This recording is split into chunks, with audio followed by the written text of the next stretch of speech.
Design is a schizophrenic process. On one side, it's very much related to rationality. There's an industry, there's production, there's marketing, there's sales, and on the other side, it should be, in a way, utopian, that it should be not limited by the rationality. It should have a creativity to create the next thing. Koleksiyon is a Turkish design and architecture collective with 16 agents worldwide. When we arrived, the showroom didn't actually exist. It was boxes, so you had to look above the boxes and try and imagine the exhibition. It's quite refreshing that the space that we're in is probably closer to the idea of its final destination, so I kind of quite like the idea that it's a domestic space. The 17th century, art was in the governance of the religions and aristocracy. The first art gallery was opened in Paris. It's the first time art is performing to the people. Then it came out all around the world and a big democracy.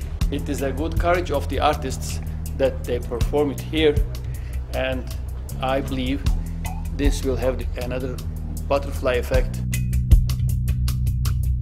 Some of the works were made specifically for the space, like the vinyl drawing that's on the window.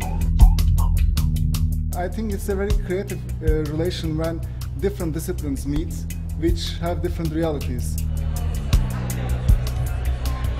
I often wonder what people hope they're going to get from being in a museum, and I try kind of gauging whether they're enjoying themselves by looking at their faces, and mostly you just see these kind of blank expressions as people wander around looking bemused. So it's very interesting and very problematic, I think, to introduce art into a context like this where there's a lot of clutter. So the art is kind of having to find its place, not on white walls and on perfectly empty floors, but in amongst other things. And of course, if you buy something in a gallery and you take it home, you've got the same problem.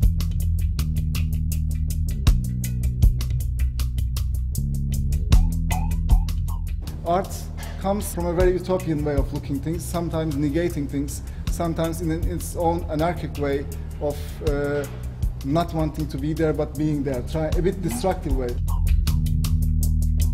I think this destructive way is the most nutritious thing that any discipline can feel if they can absorb it, even to destroy what they believe, what they thought was correct, to find out that it is not correct because someone asks a cleverer question than you ask yourself.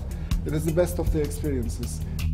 The relationship, I think, when it works well, it goes to a further limit that than each discipline could go alone.